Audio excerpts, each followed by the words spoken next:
ജാതകം രചന ഐൻ അവതരണം ഷാഹുൽ മറയിൽ എഡിറ്റിംഗ് ഷെരീജ് പൂനൂർ നിർമ്മാണം PNR ക്രിയേഷൻസ്. ചെല്ലടാ നീ ചെല്ല്, നിന്റെ പുറകെ ഞാനും വരുവാ. അവൻ പോകുന്ന നോക്കി മരത്തിന്റെ പുറകിൽ നിന്ന് വൈദ്യയെ പെരുവിരുത്തു. സിദ്ധാർത്ഥ് വീട്ടിലേക്ക് ചെന്നപ്പോൾ അവിടെ ആരുമില്ല, പുറത്ത് കാറും കാണാനില്ല. അച്ഛനോട് ഇവിടെ നിൽക്കാൻ പറഞ്ഞിട്ട് അമ്മയുടെ മുറിയിൽ അനക്കം കേൾക്കുന്നുണ്ട്. സുജാത ചേച്ചി ചിലപ്പോൾ അവിടെയായിരിക്കും. അവൻ സുജാതയെ വിളിക്കാതെ നേരെ തന്നെ മുറിയിലേക്ക് പോയി. മുറി തുറന്നപ്പോഴേ മേഘ ഉപയോഗിക്കുന്ന ചെമ്പകത്തിന്റെ മണമുള്ള പെർഫ്യൂമിന്റെ സുഗന്ധം അവനെ പൊതിഞ്ഞു. ഞാൻ വിളിച്ചതല്ലായിരുന്നോ? കൂടെ നീ വന്നില്ലല്ലോ. സിദ്ധാർത്ഥ് മുറിയിൽ എങ്ങോട്ട് നിലാ നോക്കി പരിഭവം കൊണ്ട് ഉറക്കെ കരഞ്ഞു. അച്ഛൻ പറഞ്ഞ കത്ത് ബെഡിൽ തന്നെ ഇരിക്കുന്നുണ്ട്. അവനത് എടുത്ത് വായിച്ചു നോക്കി. മേഘയുടെ കൈയക്ഷരം പോലെ തന്നെ ഉണ്ടത്. ദേഷ്യത്തോടെ സിദ്ധാർത്ഥ ചുരുട്ടിക്കുട്ടി മൂലയിലേക്ക് വലിച്ചെറിഞ്ഞു. അവിടെ ഒരു ഒളിച്ചോട്ടവും കത്തും, ആ പെരുങ്കളിയുടെ പണി തന്നെയായത്. വൈദേഹി പണ്ടും പലതരം കൈയക്ഷരത്തിൽ എഴുതാറുള്ളത് അവൻ ഓർത്തു. ആൾക്ക് ഇതിനൊക്കെ ഒരു പ്രത്യേകം എടുക്കായിരുന്നു അന്നും. എങ്ങനെയെങ്കിലും മേഘയുടെ കൈയക്ഷരം കണ്ടുപിടിച്ച് അവൾ തന്നെയാണ് ഈ കത്ത് എഴുതി വെച്ചെന്ന കാര്യത്തിൽ സിദ്ധാർത്ഥിന് യാതൊരു സംശയം ഉണ്ടായിരുന്നില്ല. മേഘയുടെ ഫോൺ ബെഡിലിരിക്കുന്നുണ്ട്. അവനതെടുത്ത് തിരിച്ചു മറിച്ച് നോക്കി. വാൾപേപ്പറായിട്ടിരിക്കുന്നത് താനും മേഘയും ചെന്നൈയിലുള്ളപ്പോൾ ഒരു തവണ ശിവന്റെ അമ്പലത്തിൽ പോയിരുന്നു. അന്നെടുത്ത ഫോട്ടോയാണ്. മേഘയുടെ ഫോട്ടോയിൽ പതി അവൻ തന്റെ ചുണ്ടു ചേർത്തു. ഫോൺ ബെഡിലേക്ക് തന്നെ വെച്ച് അവൻ ആ മുറിയിൽ ഓരോന്നായി പരതി തുടങ്ങി.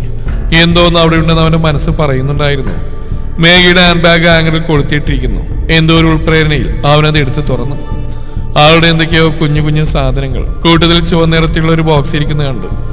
ആദ്യം അത് ബാഗിനുള്ളിലേക്ക് തന്നെ ഇട്ടെങ്കിലും പിന്നീട് അവനത് എടുത്ത് തുറന്നു നോക്കി. ചെന്നൈയിൽ നിന്നും താൻ വാങ്ങിച്ചു കൊടുത്ത പ്രഗ്നൻസി ടെസ്റ്റ് കിറ്റിന്റെ കവർ അതിൽ കണ്ടപ്പോൾ സിദ്ധാർത്ഥിനെ നെഞ്ചിടിച്ചു. വെപ്രാളത്തോടെ തുറന്നു നോക്കിയപ്പോൾ വിചാരിച്ച പോലെ തന്നെ പിങ്ക് നിറത്തിൽ 2 വരകൾ തെളിഞ്ഞെന്ന കാർഡ് നോക്കി അവനൊരു സമയം ചിരിക്കുകയും കരയുകയും ചെയ്തു. എന്റെ മേഘ, അപ്പൊ ഞങ്ങളുടെ കുഞ്ഞ്, അവൻ വിതുമ്പി. അത് ആ ബോക്സുകളിൽ തന്നെ വെച്ച് പൂട്ടി ബാഗിലേക്ക് വെക്കുന്ന നേരത്താണ് കഴുത്തിന് മുന്നിലൊരു നിശ്വാസം വന്ന് തട്ടുന്ന പോലെ തോന്നിയത്. അവളെ തേടിയാണ് ഇത്രയും നേരം നടന്നെങ്കിലും പട്ടാപ്പകലായിട്ട് തിരിഞ്ഞു നോക്കിയപ്പോൾ വൈദേഹിയുടെ ചിരിക്കുന്ന മുഖം കണ്ടപ്പോൾ സിദ്ധാർത്ഥ് ഒന്ന് ഭയന്നുപോയി. എടീ! ആദ്യത്തെ പകപ്പൊന്ന് മാറിയപ്പോൾ സിദ്ധാർത്ഥ് നേരെ അവിടെ കഴുത്തിലാണ് ചെന്ന് പിടിച്ചത്. വൈദേഹി അവന്റെ ആ നീക്കോട്ടും പ്രതീക്ഷിച്ചില്ലായിരുന്നു. അവൻ തന്നെ കണ്ട വഴി കഴുത്തിലേക്ക് സിറിഞ്ച് കുത്തിയിറക്കാനായിരുന്നു അവിടെ പ്ലാൻ. എവിടെയാണ് എന്റെ മേഘ? നീ അവളെ എവിടെയാണ് ഒളിപ്പിച്ചു വെച്ചിരിക്കുന്നത്? വിട് വിട്! കണ്ണുകൾ തുറിച്ച വൈദേഹി വിക്കലോടെ പറഞ്ഞൊപ്പിച്ചെങ്കിലും സിദ്ധാർത്ഥ ഒന്നും കേൾക്കുന്നുണ്ടായിരുന്നില്ല. ശക്തി സംഭരിച്ച് വൈദേഹി അവനെ പിടിച്ചൊന്ന് തള്ളി. സിദ്ധാർത്ഥ് പിന്നിലേക്ക് പോയെങ്കിലും അവളുടെ തള്ളലിലെ ബലം കൊണ്ട് കഴുത്തിലെ പിടിയാൽ പായഞ്ഞു. വേദന കൊണ്ട് വൈദേഹി ഒന്ന് ചുമച്ചു. അരയിലായി ഒളിപ്പിച്ചു വെച്ച സിറിഞ്ച് അവിടെ തന്നെ ഇല്ലേന്ന് അവളൊന്ന് തപ്പി നോക്കുകയൂടെ ചെയ്തു. നിന്റെ മേഘ എവിടെ പോയെന്ന് എന്നോടാണോ ചോദിക്കുന്നത്? എന്നോടല്ലടാ ചോദിക്കേണ്ടത്, ആ ജീവനോട് ചെന്ന് ചോദിക്ക്. രണ്ടും കൂടെ കുറെ നാളെ ഇടപാട് തുടങ്ങിയിട്ട് എന്റെ കണ്ണുകൊണ്ട് തന്നെ എത്ര തവണ ഞാൻ കണ്ടിരിക്കുന്നു. അതുകൊണ്ടാ അവള് നീ കൂടെ വിളിച്ച് നിന്റെ കൂടെ ചെന്നൈക്ക് തന്നെ അവൾ വരാതിരുന്ന്. പേര് അപ്പച്ചിക്കും. നിന്നോട് പറഞ്ഞാൽ നീ വിശ്വസിക്കില്ലല്ലോ. അവള് നിനക്ക് അത്രയ്ക്ക് വിശ്വാസമില്ലായിരുന്നോ? അവള് നിന്റെ കണ്ണിൽ പൊടിയിടാൻ വേണ്ടി നിന്നെ തെറ്റിദ്ധരിപ്പിച്ചാവും എനിക്ക് കൂടോത്രമുണ്ടെന്നൊക്കെ. നീയാണെങ്കിൽ ഒരു പൊട്ടൻ. അതൊക്കെ വെള്ളം തൊടാതെ വീഴുകയും ചെയ്തു. സംസാരിക്കുന്നതിനിടയിൽ വൈദേഹി വിദഗ്ധമായി തന്റെ അരയിലിരുന്ന സിറിഞ്ച് പതുക്കെ കയ്യിലെടുത്ത് പിടിച്ചു. മുഖമടിച്ചൊരടിയായിരുന്നു വൈദേഹി ആ പറഞ്ഞുള്ള സിദ്ധാർത്ഥിന്റെ ഉത്തരം. ആ മുറി മൊത്തം തന്നെ ചുറ്റും കറങ്ങുന്ന പോലെ വൈദേഹിക്ക് തോന്നി. നട്ടാ മുളക്കാത്ത നുണ പറയുന്നോടി. ഞാൻ ഇവിടുന്ന് പോകുന്നതിന്റെ തലേ ദിവസം റെഡി നിന്നെ അവനെ ഒരുമിച്ച് മുറിയിന്നും പൊക്കിയത്. എന്നിട്ടിപ്പോ നിന്റെ പുഴുത്ത നാക്ക് വെച്ച് ആ വൃത്തിയിട്ടവനെ എന്റെ മേഘയും ചേർത്ത് അനാവശ്യം പറയുന്നോ? വൈദേഹി സത്യത്തിൽ ആ കാര്യം തന്നെ മറന്നുപോയിരുന്നു. എങ്ങനെ മറക്കാതിരിക്കും? തലയിൽ 100,000 കാര്യങ്ങൾ കിടന്ന് ഓടുകയല്ലേ. പറയടി, എന്റെ മേഘയുടെ കൈ ഉയർത്തി സിദ്ധാർത്ഥ അവിടെ ഇടത് കവിളായി ഒന്നുകൂടെ കൊടുത്തു. ഇനിയും താമസിച്ചെന്നാൽ അവൻ ആ ഒറ്റ കൈ വെച്ച് തന്നെ അടിച്ചുകൊല്ലെന്ന് വൈദേഹിക്ക് മനസ്സിലായി. താൻ എത്രയോ വെച്ചിട്ടും പറയാത്ത ദേഷ്യത്തിന് സിദ്ധാർത്ഥ് വൈദേഹിയുടെ നീണ്ട കനത്ത മുടിയിലായി പിടുത്തമിട്ടു. പറയടി! സിദ്ധാർത്ഥിന്റെ മുഖം വൈദേഹിയുടെ മുഖത്തോട് വല്ലാതെ അടുത്തു. അവൾക്ക് ആ പിടുത്തം സൗകര്യമായി തോന്നി. കയ്യിലിരുന്ന സിറിഞ്ച് സിദ്ധാർത്ഥിന്റെ പിൻകഴുത്തിലേക്കായി അവൾ ആഞ്ഞു താഴ്ത്തി. തന്റെ കഴുത്തിൽ എന്തോ അമരുന്ന് അവൻ അറിയുന്നുണ്ടായിരുന്നു. വൈദേഹിയുടെ മുടിയിൽ നിന്നും പിടുത്തം വിട്ട് കഴിഞ്ഞ് കഴുത്തിലേക്ക് കൈ ചേർക്കുമ്പോഴേക്കും ആ സിറിഞ്ചിലെ 3/4 ഭാഗത്തോളം മരുന്നും അവന്റെ ഞരമ്പുകളിലൂടെ ഓടിത്തുടങ്ങിയിരുന്നു. എടീ! അവളാണ് തന്നെ സിറിഞ്ച് വെച്ച് കുത്തിയെന്ന് മനസ്സിലാക്കി സിദ്ധാർത്ഥ് ആ സിറിഞ്ച് തന്റെ കഴുത്തിൽ നിന്ന് ഊരിമാറ്റി വൈദേഹി ആഞ്ഞ് ചവിട്ടി.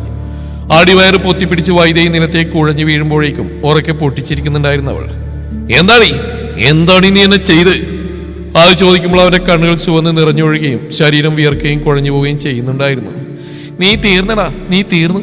നീ ഇനി ഒരു കാലത്തും കിടക്കിൽ നിന്ന് എഴുന്നേക്കാൻ പോകുന്നില്ല. അതിന് തക്ക സാധനമാ നിന്നിൽ ഞാൻ ഇഞ്ചക്ട് ചെയ്തിരിക്കുന്നത്. നീ പറഞ്ഞൊക്കെ സത്യ. നിന്റെ മേഘയുണ്ടല്ലോ, അവൾ അവന്റെ കൂടെ പോയതെന്നല്ല, അവളെ ഞാൻ പൂട്ടിയിട്ടിരിക്കുക. എന്തിനാണെന്നറിയോ? ബലി കൊടുക്കാൻ, പുണ്യബലി. അവന്റെ ശവം ഇപ്പൊ എവിടെയെങ്കിലും പൊന്നിട്ടുണ്ടാവും. ഒളിച്ചോടി പോയവനെയും കൂടെ പോയവളെയും ഇനി ആര് തിരക്കാൻ? നീ ആണെങ്കിൽ ഇനി തളർന്നു കിടക്കാനും പോകുന്നു. അതും പറഞ്ഞ് വൈദേഹി ഉറക്കെ പൊട്ടിച്ചിരിച്ചു. എന്റെ മേഘ, ഞങ്ങളുടെ കുഞ്ഞ്. അവസാനം പറഞ്ഞ സിദ്ധാർത്ഥിന്റെ നാക്കൊഴിഞ്ഞ കാരണം വൈദേഹി ശരിക്കും മനസ്സിലായില്ല. സ്റ്റെപ്പ് കയറി ആരോ വരുന്ന ശബ്ദം കേട്ടപ്പോൾ വൈദേഹി ഇരുന്നിടത്ത് എഴുന്നേറ്റു. രേണുകയുടെ മുറിയിൽ നിന്നിറങ്ങിയപ്പോൾ ഹാളിൽ സിദ്ധാർത്ഥിന്റെ ബാഗും ലാപ്ടോപ്പ് കണ്ടപ്പോൾ അവൻ വന്നുവെന്ന് മനസ്സിലായി. മേഘയുടെയും സിദ്ധാർത്ഥിന്റെയും മുറിയിലേക്ക് ഓടി വന്നായിരുന്നു സുജാത. വരുമ്പോൾ കണ്ട കാഴ്ച വൈദേഹി ഇരുന്ന് പൊട്ടിക്കരയുന്നതാണ്. സിദ്ധാർത്ഥ് കുറച്ചു മാറി വായിൽ നിന്ന് ഒരേയും പതയും വന്ന രീതിയിൽ കിടക്കുന്നു. അയ്യോ മോനെ എന്തു പറ്റി? സുജാത വേഗം സിദ്ധാർത്ഥിനകൽ ചെന്ന് അവനെ കുളിക്കണത്താൻ നോക്കി. കണ്ണുകൾ തുറന്നു കിടക്കുന്നുണ്ട്. ചുണ്ടുകൾ കൊണ്ട് എന്തോ പറയാൻ ശ്രമിക്കുന്നുണ്ട്. പക്ഷേ ശബ്ദമൊന്നും പുറത്തേക്ക് വരുന്നില്ല. എന്തു പറ്റിയതാ മോളെ? സുജാത വൈദ്യയുടെ നേരെ തിരിഞ്ഞു. ആവോ എനിക്കറിയില്ലടി സുജാതെ, ഇവനിങ്ങോട്ട് കയറി വരുന്ന കണ്ടപ്പോ ഞാൻ വീട്ടിൽ നിന്ന് ഇവന്റെ പിന്നാലെ പോന്ന. മേഘ മറ്റവരെ കൂടെ പോയല്ലോ, അപ്പൊ ഇവനൊന്ന് സമാധാനിപ്പിക്കാന്ന് കരുതി എവിടേക്ക് വന്നു കയറിയപ്പോ ഇവനിങ്ങനെ കിടന്നു. അപ്പൊ തുടങ്ങി ഞാൻ കരയുന്നതാ. ഇല്ലാത്ത കണ്ണീര് വരുത്തി വൈദ്യയെ കരയുന്ന കണ്ടപ്പോൾ സുജാത അവളെ സംശയത്തോടെ നോക്കി. മേഘ പോയ കാര്യം താനും പരമേശ്വരനും ആരോട് ഇതുവരെയും പറഞ്ഞില്ലല്ലോ. മേഘമോൾ ഇവിടെ ഇല്ലെന്ന കാര്യം വൈദേഹി കുഞ്ഞിനോട് ആര് പറഞ്ഞു? വൈദേഹിക്ക് അപ്പോഴാണ് തനിക്ക് പറ്റിയ അബദ്ധം മനസ്സിലായത്. അല്ലെങ്കിൽ ഇപ്പൊ അടുത്ത കാലത്തായി സംഭവിക്കുന്ന മൊത്തം അബദ്ധങ്ങൾ മാത്രമാണ്. അവനെങ്ങനെയും എഴുന്നേൽപ്പിക്കാൻ നോക്കാതെ എന്നെ ചോദ്യം ചെയ്യാൻ വരുന്നോടി. വൈദേഹിയുടെ ആ ഒരൊറ്റ ചീറലിൽ സുജാത വേഗം സിദ്ധാർത്ഥിന്റെ അടുത്തേക്ക് തന്നെ തിരിഞ്ഞ് അവനെങ്ങനെയോ താങ്ങി എഴുന്നേൽപ്പിച്ചിരുത്തി. എന്നിട്ട് വേഗം താഴേക്ക് ഓടി. പരമേശ്വരൻ വിളിച്ച് വിവരം പറഞ്ഞു. മേഘയുടെ അച്ഛനുമായി സംസാരിക്കായിരുന്നു പരമേശ്വരൻ. കാര്യങ്ങൾ അറിഞ്ഞപ്പോൾ എന്ത് ചെയ്യണമെന്നറിയാതെ സുധാകരൻ വിഷമിച്ച് നിൽക്കുന്ന നേരത്താണ് സിദ്ധാർത്ഥിന്റെ വിവരം കൂടെ കേട്ടത്. കേട്ട പാതി കേൾക്കാത്ത പാതി സുധാകരനും പരമേശ്വരനും കൂടെ നേരെ ഏഴിലത്തേക്ക് വന്നു. ഹോസ്പിറ്റലായിരുന്നു പരമേശ്വരനും അമ്മയും അച്ഛനും 2 അനിയത്തിമാരും. സിദ്ധാർത്ഥ തളർച്ചയിലാണ്. ഇതുവരെയും മരുന്നുകളോട് പ്രതികരിച്ചിട്ടില്ല. കൊണ്ടുവന്ന പോലെ തന്നെ ഇപ്പോഴും സിദ്ധാർത്ഥിന്റെ അവസ്ഥ ഒരു മാറ്റവും വന്നിട്ടില്ല. കണ്ണുകൾ തുറന്ന് എല്ലാവരെയും നോക്കുന്നുണ്ട്. എല്ലാവരെയും മനസ്സിലാവുന്നുണ്ടെന്ന് അവന്റെ മുഖഭാവത്തിൽ നിന്ന് അറിയാൻ കഴിയുന്നുണ്ട്. സംസാരിക്കാൻ ശ്രമിക്കുന്നുണ്ടെങ്കിലും ശബ്ദമൊന്നും പുറത്തേക്ക് വരുന്നില്ല. എന്തോ എഴുതി കാണിക്കാൻ ശ്രമിച്ചെങ്കിലും പേന കയ്യിൽ നിൽക്കുന്നില്ല. താഴേക്ക് വഴുതി പോകുന്നു. വീട്ടിൽ രേണുകയും അച്ഛമ്മയും തനിച്ചായത് കാരണം സുജാത വന്നിട്ടില്ല. കോറിഡോറിലെ ഒരു കസേരയിൽ തലയും കൊമ്പിട്ട് നെഞ്ചിൽ കൈവച്ചിരിക്കുന്ന പരമേശ്വരന്റെ അരിയിലേക്ക് മേഘയുടെ അച്ഛൻ ചെന്നിരുന്നു. പരമേശ്വരൻ ചേട്ടാ, മേഘയെ പറ്റിയൊരു വിവരമില്ലല്ലോ. ഞാൻ ഏതായാലും പോലീസ് സ്റ്റേഷനിൽ പോയി കംപ്ലൈന്റ് ചെയ്തിട്ട് വരട്ടെ. ചേട്ടൻ എൻ്റെ മോളെ പറ്റി തെറ്റായിട്ടൊന്നും വിചാരിക്കരുത്. അവൾ അങ്ങനെ ഒരു പെൺകുട്ടിയല്ല. ഇതെന്റെ മോൾ ആരും ഉപദ്രവിക്കാൻ വേണ്ടി എന്തോ ചെയ്താണെന്ന് ഞങ്ങൾക്ക് സംശയം. എന്തായാലും പോലീസ് അന്വേഷിക്കട്ടെ, അവര് കണ്ടുപിടിക്കുമല്ലോ. പരമേശ്വരൻ ഒന്നും മിണ്ടാത്ത അറിവരുത്തി നോക്കിയപ്പോൾ കണ്ടു ഒരു മൂലയിലായി നിന്ന് കരയുന്ന മേഘയുടെ അമ്മയെ അനിയത്തിമാരെയും. അവരെ എന്ത് പറഞ്ഞ് സമാധാനിപ്പിക്കാനാണ്? തന്റെ മകന്റെ അവസ്ഥയാണെങ്കിൽ ഇങ്ങനെയും. എല്ലാവരെയും ശ്രദ്ധിച്ചുകൊണ്ട് വൈദേഹി നിൽക്കുന്നുണ്ട്. അവരുടെ ഒപ്പം ഹോസ്പിറ്റലിലേക്ക് പോകുന്നതാണ് അവൾ. ഭാര്യ അങ്ങനെ, മകൻ ഇങ്ങനെ, മരുമകൾ എവിടെയാണെന്ന് പോലും അറിയില്ല. അയാൾക്ക് നെഞ്ചു നീറുന്ന പോലെ തോന്നി. അയാൾ ദീർഘമായിട്ടൊന്ന് ശ്വാസം വിട്ടു. സുധാകരൻ പോയിട്ട് വായോ? പരമേശ്വരൻ സുധാകരനോട് പറഞ്ഞു. സുധാകരൻ പോവാനൊരുങ്ങുമ്പോഴാണ് അയാൾക്കൊരു കോള് വരുന്നത്. നോക്കുമ്പോൾ രാഘവനാണ്. രാഘവൻ ഫോണിലൂടെ പറഞ്ഞു കേട്ടപ്പോൾ സുധാകരന് ഭൂമി 2 പിളർന്ന് അതിന്റെ താഴേക്ക് പോയാൽ മതിയെന്ന് തോന്നി. അപ്പുറത്തുനിന്ന് പറയുന്നെല്ലാം കേട്ട് മൂളിക്കൊണ്ട് സുധാകരൻ ഫോൺ കട്ട് ചെയ്തു. പരമേശ്വരൻ ശ്രദ്ധിക്കുന്നുണ്ടായിരുന്നു സുധാകരന്റെ ഭാവമാറ്റമൊക്കെ. എന്തു പറ്റി സുധാകര? പിന്നെ ചേട്ടാ, പെങ്ങടെ ഭർത്താവ് വിളിച്ച് ജീവന്റെ അച്ഛനില്ലേ അയാള്, അവരുടെ വീട്ടിൽ നിന്ന് ഒരു കത്ത് കിട്ടിയെന്ന്. മേഘയുടെ കൂടെ നാട് വിട്ട് പോവുകയാണെന്ന്. ജീവൻ എഴുതി വെച്ചിരിക്കുന്നു എന്ന്. അവൻ ഇന്നലെ മുതൽ കാണാനില്ലെന്ന്. എന്റെ ഈശ്വരന്മാരെ, ചതിച്ചോ? പരമേശ്വരൻ നെഞ്ചിൽ കൈവച്ചു. സത്യം ഏത് മിഥ്യേതെന്ന് ആർക്കും മനസ്സിലാവുന്നുണ്ടായിരുന്നില്ല. രണ്ടാളും കത്തെഴുതി വെച്ചിട്ടുണ്ട്. പക്ഷെ മേഘ ജീവനെ പോലെ കൂടെ പോയെന്ന് വിശ്വസിക്കാനും കഴിയുന്നില്ല. പരമേശ്വരൻ അറിയാം സിദ്ധാർത്ഥ് മേഘ എത്ര സ്നേഹത്തിലാണ് ജീവിച്ചിരുന്നതെന്ന്. പക്ഷെ മേഘയെ കാണാനുമില്ലല്ലോ. ഇനിയിപ്പോ എവിടെ ചെന്ന് തിരക്കാനാണ്? എന്തായാലും സ്റ്റേഷനിൽ ചെന്ന് വിവരം അറിയിക്കാന്ന് കരുതി സുധാകരൻ പോവാനിറങ്ങി. സുധാകരൻ പോലീസിൽ കംപ്ലൈന്റ് ആകാൻ പോവുകയാണെന്ന് കേട്ടപ്പോൾ വൈദേഹി വന്ന് ഇടപെട്ടു. നിങ്ങൾ എന്ത് തോന്നിയാസി കാണിക്കാൻ പോകുന്നത്? നിങ്ങളുടെ മോൾ കണ്ടവരെ കൂടെ പോയതിന് ഞങ്ങൾ കൂടിയാണ് നാണക്കേട്.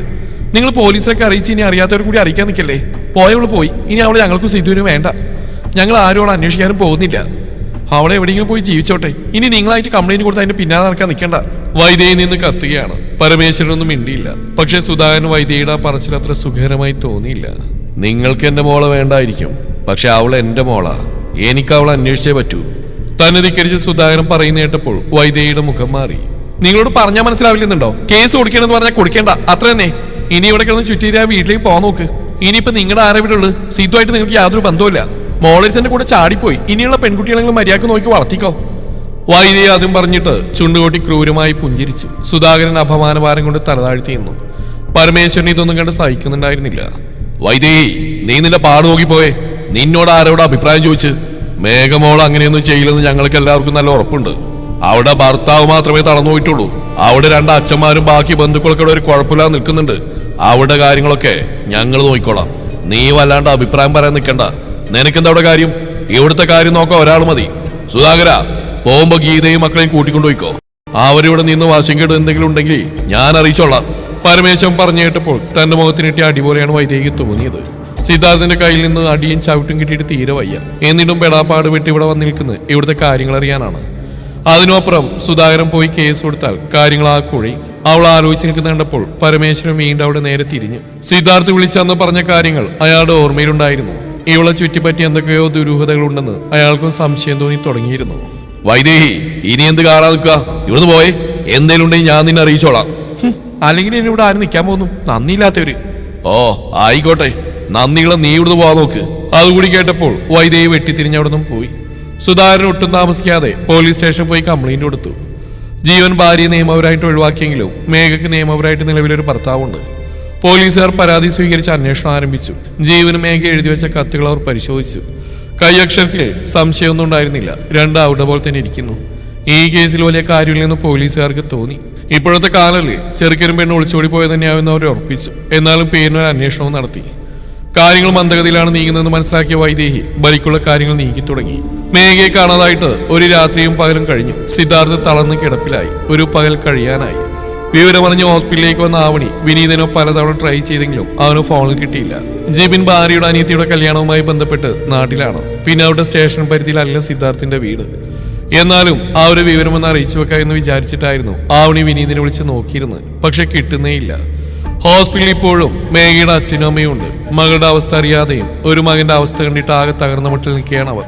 ആവണി അവരുടെ അരികിൽ വന്നിരുന്നു. പുണ്യബലിക്ക് മുമ്പ് പൂജകൾ ചെയ്യാനുണ്ട്. വൈദേഹിയും ഭൈരവനും അതിന്റെ ഒരുക്കത്തിലാണ്. പ്രത്യേക പൂജ കഴിഞ്ഞ് നീണ്ട വിനാഴികൾ കഴിഞ്ഞിട്ട് വേണം ബലി നൽകാൻ. അതിനോരോ ക്രമങ്ങളൊക്കെയുണ്ട്. അച്ഛാ, ഡോക്ടർ ഇന്ന് വരുമോ? ജീവന്റെ കാര്യത്തിൽ ഇതുവരെ തീരുമാനം ഉണ്ടാക്കിയിട്ടില്ല. ഇവളെ കുറേതിട്ട് വേണം അവന്റെ പണിയോടെ കഴിക്കാൻ. ഭൈരവന്റെ തുരുത്തിലെ ചില നിയമങ്ങളുണ്ട്. ഗർഭിണികളെ, പുരുഷ സുഖം അറിയാത്തവരെയൊന്നും തുരുത്തിലുള്ളവർ ബലി കൊടുക്കില്ല. പക്ഷേ ഡോക്ടർ അങ്ങനെയൊന്നുമില്ല. അല്ലാത്തവരെയും ബലി കൊടുക്കാമെന്ന് ഡോക്ടർ പറയുമെങ്കിലും ഭൈരവൻ അതിന് സമ്മതിക്കാറില്ല. അത് ഭൈരവന്റെ കുലത്തിലെ പ്രാകൃത നിയമമാണ്. അത് തെറ്റിക്കാൻ ഭൈരവൻ ഒരുക്കമായിരുന്നില്ല. ഭൈരവന്റെ ഡോക്ടർ പൂജകളിലൊന്നും പങ്കെടുക്കാറില്ലെങ്കിലും ബലിയുടെ സമയമാകുമ്പോൾ കൃത്യമായിട്ട് എത്താറുണ്ട്. ചിലപ്പോൾ പൂജാ സമയത്തും എത്തും. പക്ഷെ പൂജയിലൊന്നും കാര്യമായി പങ്കെടുക്കാറില്ല. ക്ഷമയോടെ കാത്തു നിൽക്കും. ദേഹത്തൊന്നും പരിക്കേൽപ്പിക്കാതെയും രക്തമൊഴുക്കാതെയും വലിയ ചന്ദനത്തടി കൊണ്ടുണ്ടാക്കിയ കഴുമരത്തിൽ ഡോക്ടർ തന്നെയാണ് ഇരകളെ കെട്ടിത്തൂക്കാറ്. അവസാനം ശവശരീരം കൊണ്ടുപോവുകയും ചെയ്യും. ഭൈരവനും വൈദേഹിക്കും കൈ നിറയെ പണവും കിട്ടും. എന്തിനാണ് ഡോക്ടർ തങ്ങൾക്ക് വേണ്ടിയിട്ട് ഈ ത്യാഗം സഹിക്കുന്നതെന്ന് ഭൈരവനും വൈദേഹി ആലോചിക്കാറുണ്ട്. അതിന് പ്രത്യേകിച്ചൊരു ഉത്തരം കിട്ടാത്തതിനാൽ തങ്ങളോട് ഡോക്ടർ പ്രത്യേകം സ്നേഹമുണ്ടെന്ന് ഭൈരവൻ വിചാരിച്ചു പോന്നു. അതുകൊണ്ട് ഭൈരവന്റെ കൺകണ്ട ദൈവമാണ് ഡോക്ടർ. ഡോക്ടറുടെ മുഖം ഒരു തവണയെങ്കിലും കാണണമെന്ന് വൈദേഹിയുടെ ജീവിതാഭിലാഷമാണ്. പക്ഷേ ഡോക്ടർ ഒരിക്കലും മുഖം കാണിക്കില്ല. ജന്തവരുടെ ഒരു ആരാധകനാണ് അദ്ദേഹം. അവരുടെ ചില കഴിവുകളും ഡോക്ടർ കിട്ടിയിട്ടുണ്ട്. അതുകൊണ്ട് തന്നെയാണ് ഭൈരവൻ അയാളെ തന്റെ തലവനായി സങ്കല്പിച്ചു വെച്ചിട്ടുള്ളൂ. അദ്ദേഹം സമയമാകുമ്പോൾ വരും വൈദേഹി. അവളെ കെട്ടിത്തൂക്കണ്ടേ? അതിന് അദ്ദേഹം വന്നല്ലേ പറ്റൂ. ചുമരുകൾക്കും കാതുകളുണ്ട് വൈദേഹി. അദ്ദേഹത്തെ പറ്റിയുള്ള സംസാരം നമുക്ക് നിർത്താം. നീ ബാക്കി കാര്യങ്ങൾ ചെയ്തു തീർക്കാൻ നോക്ക്. ഇനിയൊന്നും സംസാരിക്കേണ്ടെന്ന സൂചന ഭൈരവൻ വൈദേഹി കൊടുത്തു. ഉള്ളിൽ ചെറിയൊരു അമർഷം തോന്നിയെങ്കിലും അവൾ പിന്നെയൊന്നും മിണ്ടിയില്ല. അല്ലെങ്കിലും ഡോക്ടറുടെ കാര്യം പറയുമ്പോൾ അച്ഛൻ ഇത്തിരി ഭരിക്കൽ കൂടുതലാണ്. ഭൈരവനെ കുറിച്ചുള്ള വിവരങ്ങൾ തിരക്കാനായി തുരുത്തിലേക്ക് പോയതായിരുന്നു വിനീത്. വിവരങ്ങൾ എന്ന് വെച്ചാൽ ഇവർ ബലി കൊടുക്കുന്ന സ്ഥലം, ഏതൊക്കെ ദിവസങ്ങളിൽ ഇടവിട്ടിട്ടാണ് അങ്ങനെയുള്ള കാര്യങ്ങൾ തിരക്കാൻ. അവിടെ വന്ന് അന്വേഷിച്ചാൽ എന്തെങ്കിലും വിവരം കിട്ടുമെന്ന് തോന്നി. റേഞ്ചുമില്ല, ഒരു ജീവനായ ജന്തുവുമില്ലാത്ത പട്ടിക്കാട്. അതാണ് ആ തുരുത്തിനെ കുറിച്ച് വിനീതിന് തോന്നിയത്. മുമ്പ് ഇങ്ങോട്ട് വന്നെങ്കിലും അന്ന് കൂട്ടിന് 3-4 പോലീസുകാരുണ്ടായിരുന്നു. ഇതിപ്പോൾ ഒഫീഷ്യൽ അല്ലാത്ത യാത്രയായതിനാൽ അവരെയൊന്നും കൂട്ടാൻ കഴിയില്ല. 3-4 മനുഷ്യരെ കണ്ടു. ഒരു പ്രത്യേക രീതിയിൽ മുണ്ടെടുത്ത് അരയ്ക്ക് മീതെ ഒന്നും ധരിക്കാത്തവർ. അവരാണെങ്കിൽ വിനീതിനെ കണ്ടപ്പോൾ എന്തോ വിചിത്ര ജീവിയെ കണ്ടെന്ന പോലെ നോക്കുന്നു. അവരുടെ കണ്ണുകളിൽ ക്രൂരത മാത്രമാണ് കാണാൻ കഴിയുന്നത്. മലയാളം സംസാരിക്കുമ്പോൾ അതൊന്നും അറിയാത്ത പോലെയാണ് അവരുടെ മട്ട്. ഭൈരവന്റെ പഴയ തറവാട് വീട് കണ്ടെത്തി. ആകെ കാട് പിടിച്ച് കിടക്കുകയാണ് അവിടം. തുരുമ്പ് പിടിച്ച ഗേറ്റ് പതിയെ നീക്കുമ്പോഴാണ് പുറകിൽ നിന്നൊരു അലർച്ച കേട്ടത്. അങ്ങോട്ട് കിടക്കണ്ട, വിഷജന്തുക്കളുടെ താവളാണ് അവിടം. കാലുകുത്തിയ എന്തെങ്കിലും വിഷം തീണ്ടും, അതുറപ്പ്. ആടോ വന്നതിന് ശേഷം ഒരു മനുഷ്യന്റെ സ്വരം കേട്ടപ്പോൾ വിനീത് അത്ഭുതത്തോടെ തിരിഞ്ഞു നോക്കി.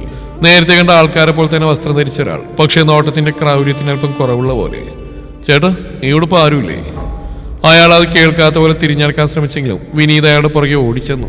ഇനി ഇവിടെ കിടന്ന് കിറങ്ങാൻ സമയമില്ല. ഡ്യൂട്ടിക്ക് ജോയിൻ ചെയ്തേ ഉള്ളൂ. അതിനിടക്കാണ് ഈ മുങ്ങൽ. ഇവിടെയുള്ളവരൊക്കെ പോയി കരിമാടനായി ഈ സ്ഥലമൊക്കെ നോക്കി നടത്തുന്നത്. അയാൾ അതും പറഞ്ഞ് തിരിഞ്ഞടക്കാൻ പോയപ്പോൾ വിനീത് അയാളുടെ പുറകെ ഓടിച്ചെന്നു. കരിമാടനോ? ആരാണ്? അയാൾ എവിടെ പോയി കാണാൻ പറ്റും? അവനെ കാണാതിരിക്കുന്ന നല്ലത്. ദ്രോഹി. ഇപ്പൊ ബലിക്ക് സമയമായിട്ടുണ്ട്. അവനെ കൂട്ടിക്കൊണ്ടുപോയി. ആര്? ആ ഭൈരവൻ തന്നെ, അല്ലാതാര്? അതല്ല, നീ ആരാ ഇതൊക്കെ തിരക്കാൻ? ജീവൻ വേണമെങ്കിൽ ഇവിടുന്ന് പോടാ ചക്ക. ഇവിടെ കറങ്ങി തിരിഞ്ഞിട്ട് നിനക്കൊന്നും കിട്ടാൻ പോകുന്നില്ല. അയാൾ അതും പറയും വിനീതിനെ പിന്നെ ഒന്നും പറയാൻ സമയം കൊടുക്കാതെ അവിടുന്ന് കാറ്റുപോലെ നടന്നു നീങ്ങി. ഇനി ഇവിടെ കിടന്ന് വെയിൽ കായുന്നതിനേക്കാൾ നല്ലത് നാട്ടിലേക്ക് പോകുന്നതാണ് നല്ലതെന്ന് വിനീതിന് തോന്നി. എന്തായാലും ഇവിടെ ബലിയും കോപ്പും നടക്കുന്നില്ലെന്ന് മനസ്സിലായി. വാറണ്ടില്ലാതെ ഭൈരവന്റെ വീട്ടിൽ കടന്നു ചെല്ലാനും പറ്റില്ല. നാട്ടിലെത്തട്ടെ, എന്തെങ്കിലും വഴിയുണ്ടാക്കാന്ന് കരുതി വിനീത് നാട്ടിലേക്ക് യാത്രയായി. തുടരും ഈ കഥയുടെ ബാക്കി ഭാഗം നാളെ ഇതേ സമയം.